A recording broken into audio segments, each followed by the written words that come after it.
ये आज से 7 महीने पहले एक सदन के अंदर प्राइवेट मेंबर बिल आया था। मैंने इसके बारे में आपको प्रॉपर जानकारी दी है और आप में से बहुत सारे लोग इस वीडियो को ऑलरेडी देख चुके हैं। बड़ी संख्या में लोगों ने इस वीडियो को देखा है। आज वक्फ बोर्ड किस लिए सुर्खी में है? आज की सुर्खी होने का बड़ा कारण है कि सरकार के द्वारा हाल ही में संसद के अंदर अल्पसंख्यक मामलों के मंत्रालय के द्वारा किरण रिजिजू जी के द्वारा एक बिल प्रस्तावित किया गया है, या कहिए कि एक संशोधन प्रस्तावित किया गया है, जो कि वक्फ के जो पुराने कानून हैं उनको बदलकर उसमें संशोधन करेंगे। और संशोधन करके हाल ही में जिन कारणों से वक्फ सुर्खियों में था, बड़ी सुर्खी इस बात की थी कि ये किसी की भी प्रॉपर्टी पर अगर क्लेम कर देता था कि ये जगह हमारी है, तो फिर उस जगह को ये बताने के लिए कि ये जगह उस खुद व्यक्ति की है, ये जिम्मेदारी व्यक्ति पर आ जाती थी। वक्फ तो अपने स्तर पर केवल जगह को अपना बताकर निकल लिया करता था। तो अभी सरकार इस मामले में विशेष रूप से संशोधन कर रही है। पहले मैं आपको बता दूं कि क्या है सुर्खी, सुर्खी के साथ साथ क्यों है इसका जानना महत्वपूर्ण, क्या होता है वक्फ, कैसे वक्फ बोर्ड के द्वारा कंट्रोल किया जाता है, सारी बातें मैं आपको बताऊंगा। फिलहाल के लिए वक्फ amendment bill 2024 joint parliamentary committee के पास भेज दिया गया है। ज्वाइंट पार्लियामेंट्री कमेटी क्या होती है, क्या करती है, सारी बातें आज के सेशन में हम बताएंगे। एक एक करके सारी चीजें बताएंगे। किस प्रकार से अपोजिशन इसका विरोध कर रहा है, अपोजिशन के अधिकांश जो लीडर्स हैं उनका क्या क्या कहना है, किस प्रकार से वो इस चीज को देखते हैं, सारी बातें हम बताएंगे। सरकार का केवल यह कहना है कि वो वक्फ बोर्ड के कामकाज में पारदर्शिता लाना और महिलाओं को बोर्ड में शामिल करने के लिए इस कार्य को कर रही है। विधेयक का उद्देश्य मौजूदा वक्फ अधिनियम के कई खंडों को रद्द करने का कार्य करने की बात है। तो आइए अब शुरू करते हैं कि वक्फ होता क्या है। साथियों, असल में वक्फ बोर्ड को समझने से पूर्व पहले वक्फ शब्द को समझ लीजिए। वक्फ शब्द का अर्थ हुआ दान। किसी व्यक्ति के द्वारा धार्मिक काम के लिए दिया गया जो कोई काम है, धार्मिक कार्य के लिए जो दिया गया दान है, उसे वक्फ कहा जाता है। यह पैसे, संपत्ति, काम किसी भी रूप के अंदर हो सकता है। और कानूनी शब्दावली में अगर बात करें तो इस्लाम को मानने वाले किसी भी इंसान का धर्म के लिए किया गया किसी भी तरह का दान वक्फ कहलाता है। मतलब यह समझिए कि यह दान चल संपत्ति, अचल संपत्ति किसी भी रूप के अंदर हो सकता है, यानी पैसे के रूप में हो सकता है, जमीन के रूप में हो सकता है। जब कोई व्यक्ति धर्म के लिए दान कर देता है तो उस दान का क्या हो सकता है? तो वो दान चूंकि अब धर्म के नाम पर कर दिया गया है, तो उस जमीन पर शैक्षणिक संस्थान, कब्रिस्तान, मस्जिद, धर्मशालाएं, इन सब का विकास किया जा सकता है। यानी एक प्रकार से यह समझिए कि किसी व्यक्ति ने धर्म के विकास के लिए दान किया, धर्म के लिहाज पर दान किया, और उस दान का उपयोग किसी ना किसी ऐसे कार्य में जिससे कि धर्म को और अच्छे से पाला पोसा जा सके, धर्म को बढ़ाया किया जा सके, उसकी सहायता की जा सके, इस कार्य के लिए संपत्ति को वक्फ किया जाता है। जैसे भाई ऑब्वियस ही बात है कि धार्मिक संस्थाएं कमाई नहीं करती हैं, तो जनता के द्वारा ही धार्मिक संस्थाओं को अपने स्तर पर सहयोग दिया जाता है। तो ऐसे में जो वक्फ है उसके बारे में कहा गया कि ये अल्टीमेटली वो कार्य है जो जनता के द्वारा धर्म के सर्वाइवल के लिए दान के रूप में दिया गया। ठीक है, जैसे मंदिरों के अंदर चंदे दिए जाते हैं, ऐसे ही यहां पर भी मंदिरों में दान राशि दी जाती है। ऐसे ही इस्लाम में लोग संपत्ति और पैसा दोनों ही दान करने की जो प्रक्रिया अपनाते हैं उसे वक्फ कहते हैं। ठीक है साहब, वक्फ के बारे में कहते हैं, मतलब आसान भाषा में आप इसे दान भी कह सकते हैं। वक्फ के अंदर कहा जाता है कि एक बार किसी ने अगर कुछ वक्फ कर दिया तो फिर वह उसे वापस से ले नहीं सकता। भाई मैंने ये जमीन एक बार दान कर दी तो मैं दान की हुई जमीन को वापस नहीं मांग सकता। ये 3 प्रकार से, चल संपत्ति, अचल संपत्ति और या फिर किसी अन्य रूप में, चाहे सुविधाएं देने के रूप में हो, आप इसको दान कर सकते हैं। अच्छा, अब ये दान की कहानी हो गई। तो फिर वक्फ बोर्ड क्या होता है? वक्फ बोर्ड क्या होता है कि अब देश में जितनी भी दान की हुई जगह है, आज देश में इस्लाम को मानने वाले बहुत से लोग रहते हैं, उनके द्वारा जीवन काल में कभी ना कभी धर्म के नाम पर वक्फ किया गया होगा, संपत्ति का, पैसे का, इन सब का। इनका प्रबंधन करने का कार्य वक्फ बोर्ड के द्वारा किया जाता है। वक्फ बोर्ड इनके प्रबंधन का कार्य करता है। हमारे देश में बकायदा, देश की आजादी से अब तक बकायदा वक्फ को कंट्रोल करने के लिए कानून बने रहे हैं कि भाई अगर कोई जमीन दान कर दी गई है तो इसका नियंत्रण सरकार कैसे स्थापित करेगी। तो देश की आजादी से ही वक्फ एक्ट चल रहे हैं। फिलहाल जो सरकार ने एक्ट में परिवर्तन सुझाया है वो 1995 का जो वक्फ एक्ट है उसी के अंदर है। तो वक्फ 1995 का जो एक्ट है उसमें यह कहा जाता है कि अगर वक्फ बोर्ड को लगता है कि कोई जमीन वक्फ की संपत्ति है तो यह साबित करने की जिम्मेदारी उसकी नहीं है, बल्कि जमीन के असली मालिक की होती है, जो वो बताए कि कैसे उसकी जमीन वक्फ की नहीं है। मतलब ये इकलौता ऐसा पॉइंट है जिसके कारण वक्फ सबसे ज्यादा चर्चाओं में रहा। इसको आसान रूप से ऐसे समझिए कि आप जिस जगह रहते हैं, अचानक वक्फ का आपके पास नोटिस आता है और वो ये कहता है देश के अंदर एक वक्फ सेंट्रल है और उसके अलावा 32 अन्य स्टेट के अंदर स्थित वो हैं वक्फ बोर्ड हैं। होता यह है कि अगर देश में किसी भी घर में, किसी भी जगह, किसी भी गांव में, किसी भी क्षेत्र में किसी के पास एक नोटिस आ जाए कि यह जमीन वक्फ की है, तो वक्फ उसे अपनी जमीन बताकर उस पर कब्जा कर सकता है। अब आप कहेंगे कि मेरी जमीन है, मेरे पास कागज हैं, तो आपके पास कागज हैं तो इस बारे में आप शिकायत करने के लिए आप जाइए। वक्फ ने उसको अपना मान लिया है। कानून 1995 का यह कहता है कि वक्फ ने जिसे अपना मान लिया, उस मानी हुई जगह पर प्रूव करने की जिम्मेदारी कि यह जगह आपकी है या नहीं, यह आप ही के ऊपर है, वक्फ के ऊपर नहीं है। अब आप इस बात की शिकायत कहां कर सकते हैं? तो इसकी शिकायत भी आप वक्फ बोर्ड में ही कर सकते हैं। आप किसी सिविल कोर्ट में, हाई कोर्ट में यह शिकायत करने नहीं जा सकते थे आज तक। लेकिन वर्तमान में जो कानूनी संशोधन प्रस्तावित किया गया है, उसमें शिकायत को करने के लिए अब सारे कानूनी रास्ते खोल दिए गए हैं। मान लो कि आज किसी गांव को आपने अपना, मतलब वक्फ ने अपना बता दिया कि यह गांव मेरा है, तो वक्फ का काम, गांव अगर अपना है यह बता दिया, तो गांव वाले इस बात से बेचैन कि यह जमीन तो हमारी चली गई, तो अब इसका शिकायत कहां करें? कोर्ट में नहीं कर सकते, वक्फ बोर्ड में जाइए। वक्फ बोर्ड आपकी बात मानने से इनकार कर दे तो वक्फ की ट्रिब्यूनल में जाइए, और वो भी मानने से इनकार कर दिया तो समझिए कि आपकी जमीन चली गई। इस कारण से वक्फ का बहुत क्रिटिसिज्म होने लगा। 1995 के एक्ट का क्रिटिसिज्म होने लगा कि साहब ऐसे तो किसी भी निजी संपत्ति पर वक्फ बोर्ड कह सकता है कि ये मेरी है, और वो संपत्ति निजी हो किसी व्यक्ति की, तो इस पर उस व्यक्ति की जिम्मेदारी है कि वो कैसे इसे प्रूव करे। वक्फ बोर्ड तो अपना बोलकर चला गया। यही कारण है कि हमारे देश में संपत्तियों के मामले में अचल संपत्तियों की संख्या लाखों में है। वक्फ की संपदा हो, डिजिटल रिकॉर्ड हो, चल संपत्ति हो, वक्फ के पास में 8 लाख से ज्यादा वक्फ संपत्ति हैं। पूरे देश में वक्फ की संपत्तियों को एक सेंट्रल और 32 स्टेट वक्फ बोर्ड के द्वारा संचालित किया जाता है। सबसे ज्यादा वक्फ की संपत्ति वाला जो बोर्ड है, उसमें कर्नाटक, तमिलनाडु, पंजाब, यूपी और वेस्ट बंगाल वक्फ का नाम आता है। अब सवाल आता है, ये शुरू कहां से हुआ, इसका इतिहास क्या है? कहते हैं कि ये पैगंबर साहब के समय से ही चला आ रहा है। प्रॉफिट मोहम्मद जो थे, उनके काल से ही वक्फ चला आ रहा है। पैगंबर मोहम्मद ने अपनी जायदाद को इस तरह खैरात में दो कि ना तो वो बेची जा सके, ना ही किसी को दिया जा सके, ना उनमें विरासत जारी हो, बल्कि उसका मुनाफा लोगों को मिल सके। इसके लिए पैगंबर साहब ने सबसे पहले वक्फ की शुरुआत की थी, और तब से लेकर के देश भर में या दुनिया भर में जहां जहां इस्लामिक मान्यताएं मानी जाती हैं, वहां लोग वक्फ करना शुरू किए। भारत के अंदर इतिहास में कहा जाता है कि सबसे पहले जब भारत में 1339 के अंदर, 1351 से लेकर के फिर 1388 के बीच में जब फिरोज शाह तुगलक रहा था, तो उसके द्वारा शिफा खाना यानी कि एक प्रकार का अस्पताल खोला गया था। तो उस अस्पताल में लोगों के द्वारा जमीन दान करके एक तरह से उस अस्पताल को चलाने के लिए पैसा दिया गया था। तो कहते हैं कि भारत में जो ज्ञात इतिहास है वो तुगलक के समय का निकलता है, उस दौरान निकलता है। उसके बाद कहते हैं अकबर के टाइम पर भी काफी ज्यादा लोगों के द्वारा जमीनें वक्फ करना शुरू हुआ। ये सब चले गए। इसके बाद अंग्रेज आए। अंग्रेजों ने वक्फ की हुई संपत्ति को बांटना शुरू किया कि कौन सी चैरिटेबल है और कौन सी धार्मिक है। जो संपत्ति चैरिटेबल है उसका कैसे उपयोग किया जा सकता है। अंग्रेजों के समय में वक्फ की संपत्ति के साथ में काफी छेड़खानियां हुई, जिसको कि पसंद नहीं किया गया तत्कालीन देश के अंदर मुस्लिम समुदाय के द्वारा। धीरे धीरे चीजें बढ़ती रही, सीधा हम पहुंचते हैं देश की आजादी में। 1954 के अंदर देश के अंदर जितनी भी वक्फ की हुई संपत्ति थी, इसके लिए वक्फ बोर्ड का गठन किया गया। 1954 के अंदर जो वक्फ बोर्ड का गठन हुआ, 1995 में संशोधन करके वक्फ बोर्ड को असीमित शक्तियां दे दी गई। उस समय पीवी नरसिम्हा राव की कांग्रेस सरकार हुआ करती थी।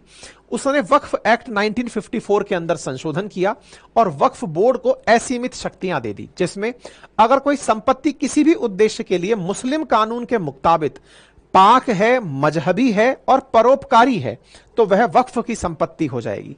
अगर लगता है मुस्लिम कानून के तहत, शरिया कानून के तहत कि अगर कोई भी जगह पाक है, मजहबी है और परोपकारी है तो उसे वक्फ की संपत्ति मान लिया जाएगा। धर्म के अनुसार यह लगता है कि यह जमीन काम की है तो बोले ये जमीन वक्फ की हुई।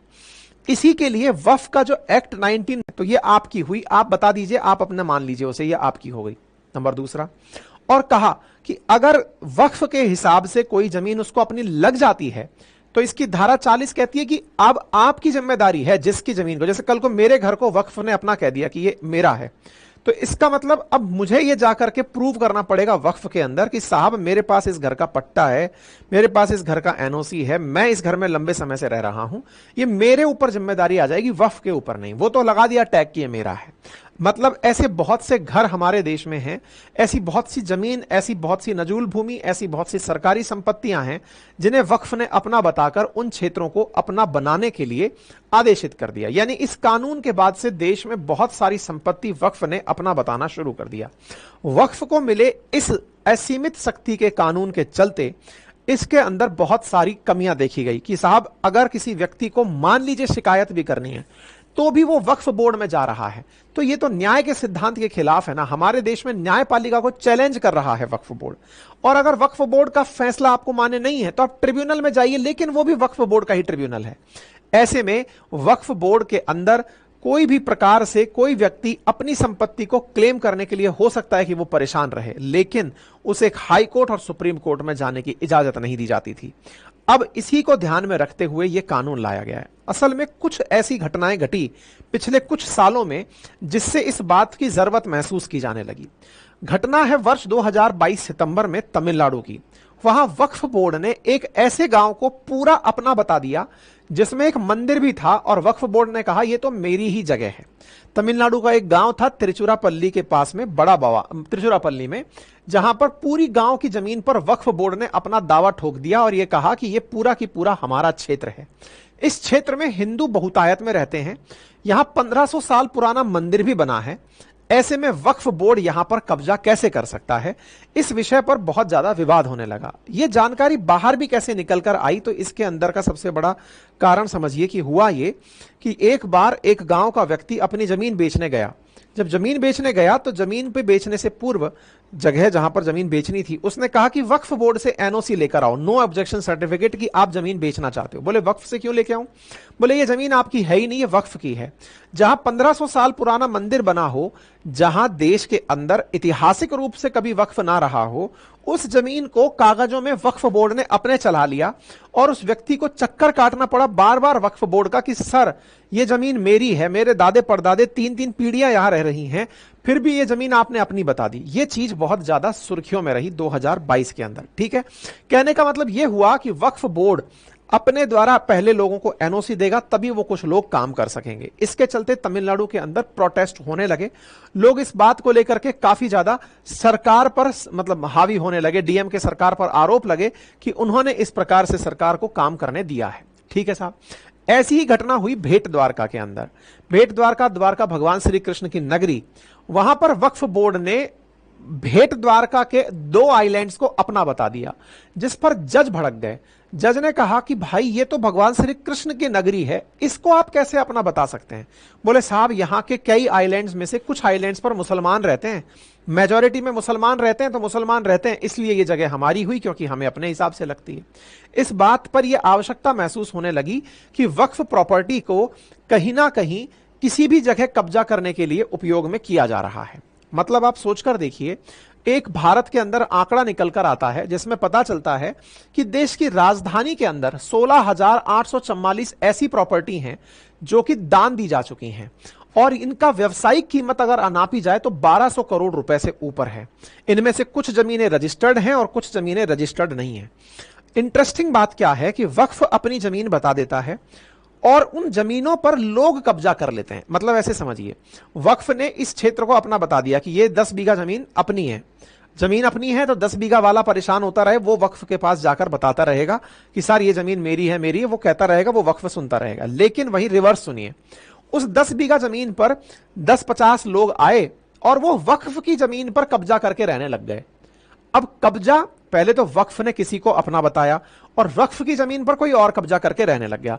वक्फ छुड़वाता है नहीं छुड़वाता ये अलग बात है। तो आप आंकड़ा देखिए कि पंजाब में 5610 ऐसी जमीनें हैं जो कि लोगों ने गैर कानूनी रूप से कब्जे की हुई हैं।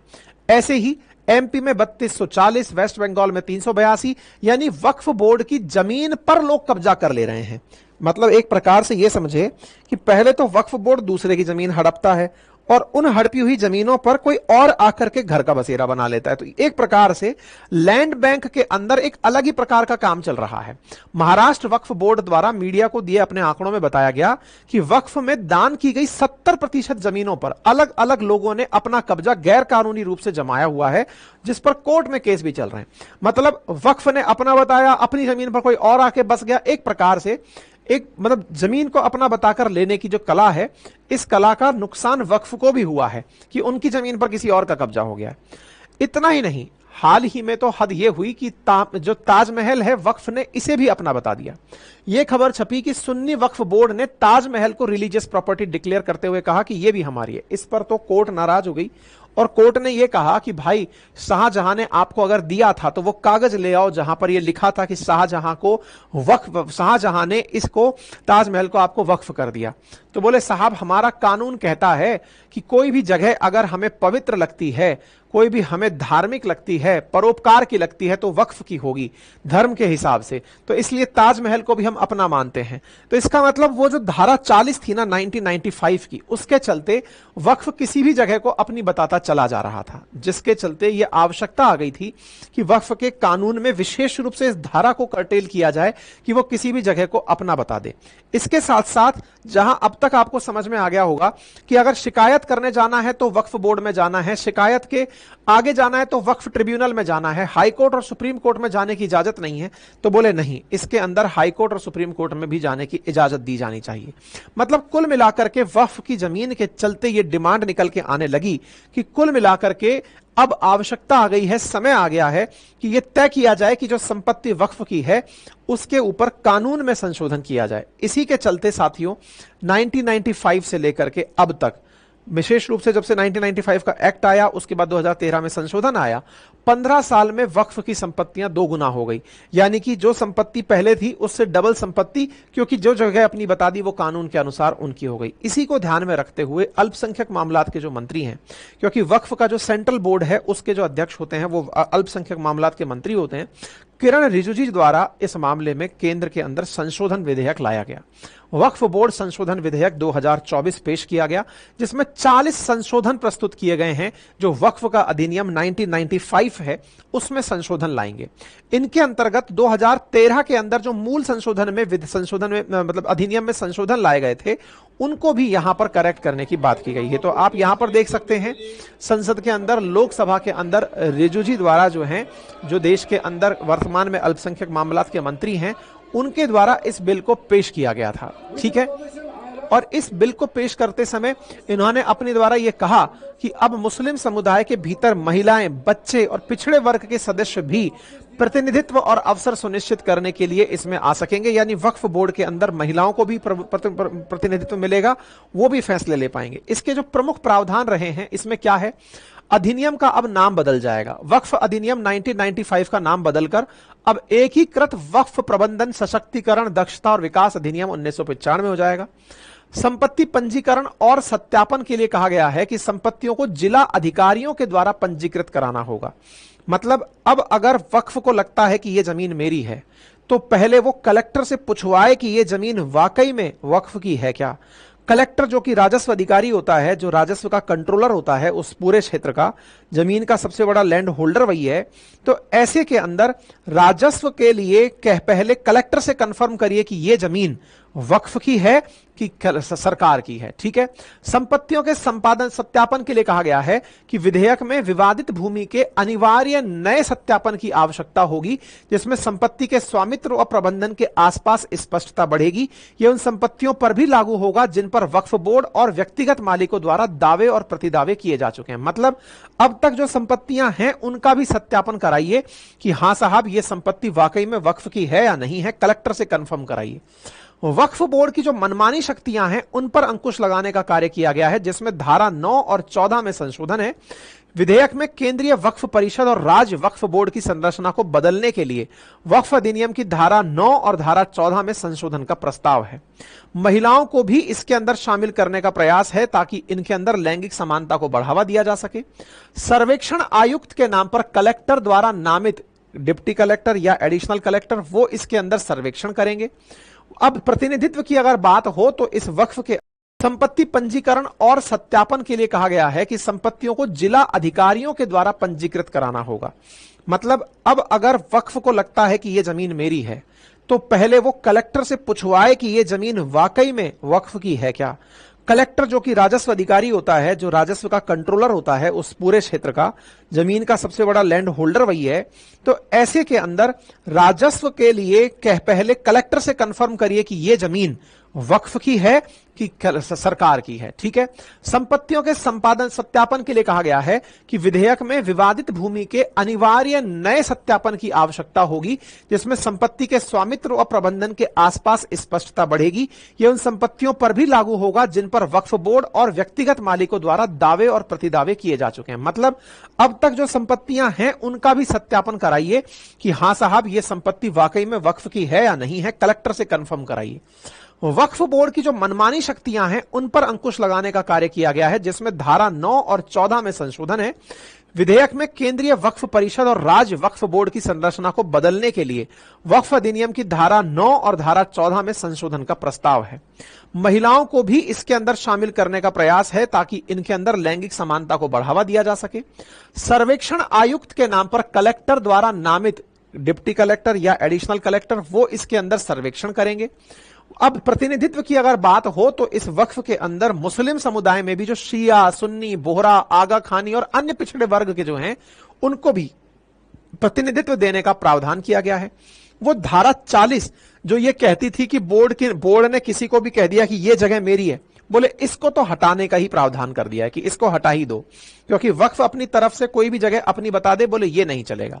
साथ में क्या कहा गया है, यदि कोई भी संपत्ति में दर्ज करने का कोई भी मामला है तो उसके लिए राजस्व कानूनों की प्रक्रिया को अपनाया जाएगा। साथ ही साथ ट्रिब्यूनल में भी संशोधन करने की बात की गई है और इसके अंदर संपत्तियों के लिए भविष्य के अंदर भी संशोधन करने की बात की गई है। ठीक है साहब, यह जानकारी मैंने बता दी। अगर हम तुलनात्मक रूप से अध्ययन करें कि अब नया और पुराने में क्या अंतर हो गया है, तो जैसे सेक्शन 40 में रीजन टू बिलीव के तहत वक्फ बोर्ड ये बोल देता था कि ये प्रॉपर्टी मेरी है, तो उस जमीन पर दावा करने वाला सिर्फ ट्रिब्यूनल में ही अपील कर पाता था। मान लो कि आपकी जमीन को वक्फ ने अपना बता दिया तो आप केवल ट्रिब्यूनल में जाकर के शिकायत कर सकते थे। लेकिन अब नए बिल में दावा करने पर क्या होगा कि ट्रिब्यूनल के अलावा आप रेवेन्यू कोर्ट में, जो कलेक्टर की कोर्ट होती है उसमें, सिविल कोर्ट में और हाई कोर्ट में भी अपील कर सकते हैं अगर वक्फ की कोई संपत्ति आपको लगता है कि वक्फ ने अपनी बता दी है।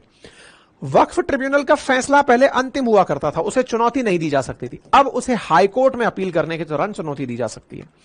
किसी जमीन पर मस्जिद हो या उसका उपयोग इस्लामिक उद्देश्य के लिए किया जा रहा हो तो ऑटोमेटिक वक्फ की संपत्ति हो जाया करती थी अब तक।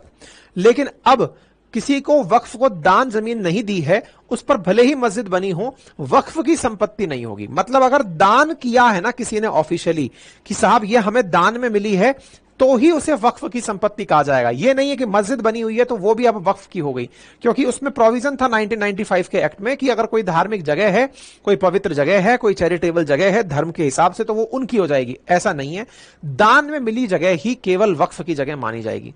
वक्फ बोर्ड में महिला और बतौर सदस्य अन्य धर्म के लोगों की एंट्री नहीं होगी। पहले तक तो यह हुआ करता था, अब क्या हो गया, वक्फ बोर्ड में 2 महिलाएं और अन्य धर्म के 2 सदस्यों को एंट्री मिलेगी जो कि वक्फ बोर्ड का संचालन करेंगे। एक प्रकार से इसके प्रबंधन को अब और ज्यादा पारदर्शी बनने का कार्य किया गया है।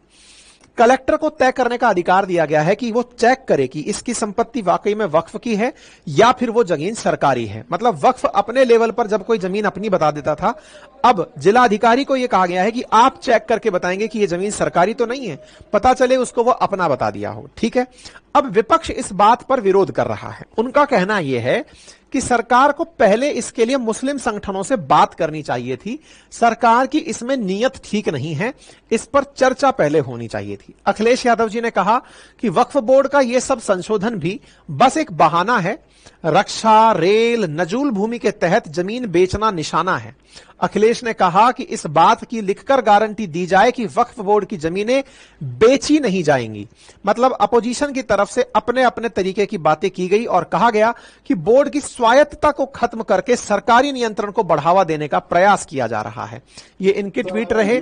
और यहां पर जो वो हैं क्या नाम है, ओवैसी साहब, उन्होंने अपनी तरफ से कहा कि यह विधेयक समानता के अधिकार का और डिस्क्रिमिनेशन का और जो धार्मिक स्वतंत्रता का अधिकार है उनके सिद्धांतों का उल्लंघन करता है। मतलब कि धार्मिक कार्यों के प्रबंधन के लिए जो भारत के मूल अधिकार ये पावर देते हैं कि उस धर्म के लोगों के द्वारा ही प्रबंधन हो सकता है, बोले उसमें अन्य धर्म के लोगों की एंट्री कराना ये प्रबंधन के खिलाफ है, धार्मिक स्वतंत्रता के खिलाफ है, उसका सीधा सीधा उल्लंघन हो रहा है। ठीक है, सरकार लेकिन इस बात पर कह रही है कि ऐसा कुछ भी नहीं हम अतिरिक्त कर रहे हैं जिससे धार्मिक कार्यों के प्रबंधन में उल्लंघन हो रहा हो, बल्कि हम लोगों को न्याय दिलाने की प्रक्रिया सुगम कर रहे हैं।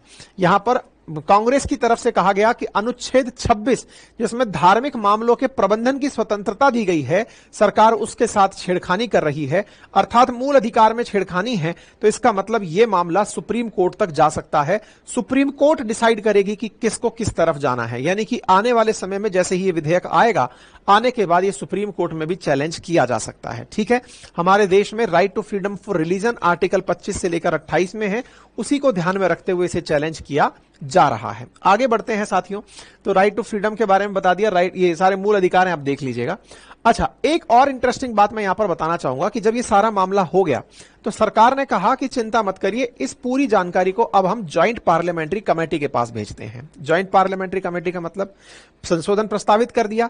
अब इस पूरी मतलब जो भी बिल के अंदर प्रस्ताव हैं, इनको हम सीधा पास नहीं करा रहे हैं, अब हम एक कमेटी के पास भेज रहे हैं जिसके अंदर सांसद होंगे जिन्हें अध्यक्ष महोदय अपनी तरफ से बिठाएंगे।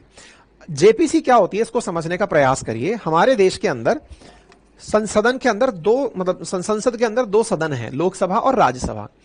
अगर कभी जेपीसी बनाई जाती है तो इसमें प्रयास किया जाता है कि अगर राज्यसभा से 10 सांसद लिए हैं तो जस्ट डबल लोकसभा से सांसद लिए जाएं। तो एक कमेटी बनाई जाती है जिस कमेटी का कार्य होता है कि उस पूरी जो प्रस्ताव हैं उस पर वो प्रॉपर तरीके से विचार विमर्श करे और एनालिसिस करके फिर अध्यक्ष को बताए कि साहब ये चीज इसमें ऐसे है। मान लीजिए ये बिल सरकार ने प्रस्तावित किया, अब ज्वाइंट पार्लियामेंट्री कमेटी अगर बनती है तो इसके अंदर पहले तो ये समझिए कि राज्यसभा और लोकसभा 2:1 के अंदर, मतलब राज्यसभा का 1 अनुपात है और लोकसभा का 2 अनुपात है। इस अनुपात में पहले तो इसमें सदस्य रखे जाएंगे। मान लो 31 मेंबर की जेपीसी बनाई गई तो इसमें 31 सांसद होंगे, एक व्यक्ति इसका अध्यक्ष होगा। सत्तारूढ़ पार्टी ऑब्वियसली बात है, जिसके लोग ज्यादा हैं उसके मेंबर जेपीसी में भी ज्यादा होंगे, लेकिन जितनी अन्य पार्टियां हैं उनको भी इसमें प्रतिनिधित्व देने का प्रयास किया जाएगा। जेपीसी जब गठित होती है तो इसमें सारे सांसद जो मिलते हैं, 31 सांसद जिनके पास ये जिम्मेदारी है, वो उस विधेयक के हर पार्ट पर चर्चा करते हैं।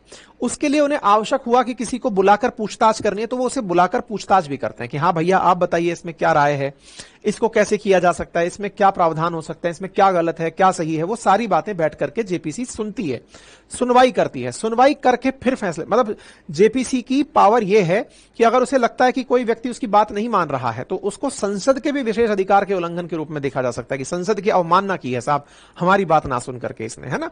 तो जेपीसी अब इस मामले पर सारे तथ्यों की जांच करेगी। जब जांच कर लेगी, अपनी तरफ से जो राय है वो निश्चित समय अंतराल में वो स्पीकर को सौंप देगी, फिर स्पीकर सदन को संबोधित करके बता देंगे कि जेपीसी ने ऐसा किया। मतलब एक प्रकार से ये समझिए कि ये संसद के काम को बांट रही है। संसद के पास में बहुत सारे काम ऑलरेडी हैं, तो 31 सांसदों को उठाकर एक काम पकड़ा दिया कि आप जाइए इसके सारे पक्ष विपक्ष देख लीजिए। फिलहाल के लिए जेपीसी के पास इस मामले को भेजना एक सकारात्मक कदम है।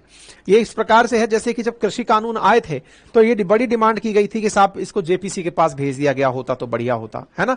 अभी जैसे रिसेंटली जब इलेक्शन हुए थे तो 4 जून के अंदर जो शेयर मार्केट में उतार चढ़ाव हुआ था उस पर राहुल गांधी जी ने डिमांड की थी कि साहब जेपीसी के पास भेजना चाहिए था कि ये वास्तविकता में कोई भी गड़बड़ तो नहीं हुई है। तो जेपीसी एक तरह से न्यायिक कार्य का कार्य करती है। अब इस बिल को उसके पास भेज दिया गया है, तो वो जांच करके अपनी रिपोर्ट सौंप देगी। देखना होगा कि सरकार और सरकार के प्रतिनिधि, अपोजिशन के प्रतिनिधि